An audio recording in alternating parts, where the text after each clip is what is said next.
Hello, Mile High Nation. This is Dr. Joel Kinch coming back at you with another Mile High interview podcast discussion. Super excited about today. But the first things we got to get the basics out of the way. Mile High is coming September 26th, 29th. It's the 12th version of our Mile High. It is going to be high noon in Denver. If you haven't already registered, you need to get to milehighchiro.org. Make sure that happens. And importantly, you need to get to the hotel link because we want you staying on site. Hotel rooms are filling up fast. We're a couple weeks out and we're almost at capacity. So get to milehighchiro.org, get registered, click the link to the hotel, and get your hotel room. We look forward to seeing you there. Now, I'm excited about today. We are with a first timer on stage, Dr. Seth Ryan out of Colorado Springs. He brings some wisdom that you will definitely want to hear. Dr. Seth, why don't you, being first time on stage, tell us a little about your story. You know, we got a couple minutes here, but I know how you got into Yeah. chiropractic, but man, you're taking it by storm with all your practice. Tell us a little bit about yourself. Yeah. So thanks for having me. I'm super honored. I get to share the stage with my chiropractor growing up, Dr. Tim Young. So I was in his practice from the time I was a little kid. So I didn't really have a choice on being a chiropractor, when he's a bodybuilder and all that stuff. And so, but what was cool is I practice a lot differently than he does, and it works out well. And my wife and I now have four practices. And we did that because I firmly believe that in our lifetime, we will see chiropractic take the forefront of healthcare. And we have to do that by stepping in ourselves and putting our money where our mouth is, literally sometimes, Yeah. and showing up and doing the hard work. And Tim taught me that. And so I'm super honored to be on stage with him. It'd be super cool. Yeah, fantastic. So when you do have your time on stage, have you wrapped your head around what you want to bring to what's going to be happening there in the Mile High City? Yeah, it's honestly the hardest part. Because I was so excited. I was like, oh, this is great. Danny's gonna let me do this. And then I was like, well, what am I going to talk about? So the thing that I think I share the most is understanding that there is a practice and a business, Mm, and you have to understand how to run each of them. And if you don't, one's going to fall flat on its face. So you might have a great business, but then your patients end up leaving you and your practice falls down, and then your business fails, and vice versa. yeah, great. That's fantastic. We love uh, being well-rounded at Mile High. Danny and I kind of put this together to have a tent where everybody's welcome, regardless of technique, school you graduated from, everything like that. But more importantly, we didn't want it to be just a philosophy or just a science or just an art place to come and gather, but it's science, art, and philosophy. And there is kind of a fourth leg of the stool, and that's running a business.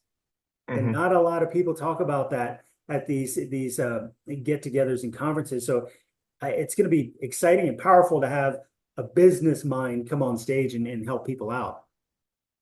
Yeah, yeah, and I mean, I wasn't taught. I don't know of any chiropractic school that teaches any sort of business stuff. Our business class was a joke at Cleveland, and not to knock Cleveland. I love Cleveland, but it was a joke. And so some of it's stuff I learned the hard way. Some of it's stuff I learned from mentors and from Tim Young and from Jason Helfrich and people that have taught me things over the years. But the really awesome part is that once you understand it, it's reproducible and you can replicate it. Yeah. And obviously you're not in all four offices. So you have the system, the techniques, and the management, and how to you can be out of the practice and have a practice working for you and for a community. Yeah, two aren't even in the same state that I live in. I mean, Oh, one's in beautiful. Florida and one's in Oklahoma. So, yeah. Yeah, fantastic. Fantastic. So if you were to um, because there's a ton of students that come to Mile High. A lot of students come to Mile High. We have a lot of staff. So again, chiropractors, if you come in, don't come alone. Bring your staff to Mile High because the breakouts, one of the greatest feedbacks we get is about the staff breakouts and the powerful messages they get there. But if you could summarize, and it's going to be a difficult question for me to ask because I think I have my answer. I'm curious what your answer would be. Is what's more important in the office, the team or the doc? Mm. Well, I think I don't know how many current employees I have, honestly. I could add them up if I take off my socks real quick. But I would say the team for the style of practice I run, at least. I mean, yes, the doc needs to be good, and if you don't know how to adjust, then yeah, people aren't going to show up. But most of the time, the team talks to that patient more than the doc does. The team helps inspire them and get them excited to be on the schedule. The team is who's talking to them, and at least in my offices, about finances and their cost for care. And so that's a really tough one because I think it's 50-50. I think we always have this fight over like who's more important, the doc or the team, but I think it's 50-50. But if there was a gun to my head, I would say the team.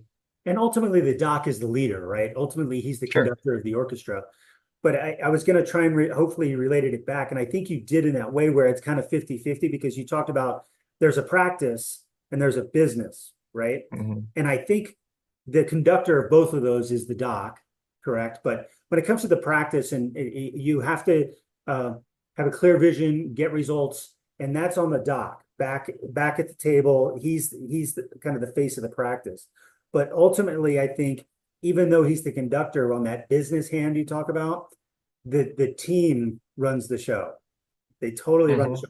Hmm. At least the way I see it and ran my practice. And having you on stage with the success of four practices and doing it as successful as you are, I'm sure you're going to marriage those two together Yeah. in Yeah. bringing practice in the business mind. Yeah. Because I mean, at one of my offices, the doc has no business mind at all, but is a great doc. And the team runs the business side of that practice. Mhm. And so, I guess in some cases, it's the doc's really just doing doctor things. So in your education and life experience, you're bringing all these up, and you talk about. I know Sherman's getting heavy into some practice management now that Dr. Brian Dooley is kind of running the dean of clinics there. He's really starting to shift and bring some pure business education into the curriculum at schools. But what would you recommend for one, the new grad coming out? What would be a good first steps or places to look for mentorship or books or whatever it may be? And then what would you recommend for the doc that's maybe 5, 6, 7 years out that realizes now, uh-oh, I need some help and some education? Where would you send them, or what would you have them look for? What avenues, exits off the highway would you have them take to just start getting a foundation? Yeah, so the it's a multifaceted answer for Yeah. sure, but the fresh doc usually doesn't necessarily have the resources to pay for like a private coach, Mhm. right? That's obviously the best way to go in any business is to have a private consultant that you trust that understands the business, understands the model. They don't have to be a chiropractor, but they understand how business works. And I think that's one of the mistakes that we make as chiropractors is we only read chiropractic business books instead of reading business books and understanding there's certain tax codes, there's certain, legalities with employees and things like that. And so that person fresh out of school, a lot of times that's finding a group that's either free or cheap, right? If you're starting a practice and you're trying to keep your funds low, your overhead low, and say, okay, well, I'm gonna join this group but what you get from that is a lot of times it's what you give into those groups. So if you pour into them a lot and you're asking a lot of questions, you'll get a lot from it. And you'll get your money's worth. But if you don't, then you're just wasting, $500 a month or whatever. Yeah. And so definitely read like crazy. I mean, I try to finish, a lot of them are audibles, obviously, but I try to finish at least a book a week. Mhm. And it's on different top business stuff. It's on personal development stuff. It's on sometimes, even I'm reading a book from my pastor. So it's different every time, but I'm constantly filling the brain to try to get a nugget from something. Yeah, those I've been doing this almost 30 years now, and I always find myself, even if I reread a book that I read maybe 25 years ago, it's like reading the scriptures. You read it, and then all of a sudden it's speaking to you differently. Of getting Hmm. in there, so just kind of get back and get into the word and learn from other people's mistakes, rather than a lot of docs say, I can do this, I can do this, I can do this, and they try and reinvent the wheel. Even reading the books that are those beautiful books on the shelf behind you. Yes. When I read those as a student, I read them from a philosophy perspective.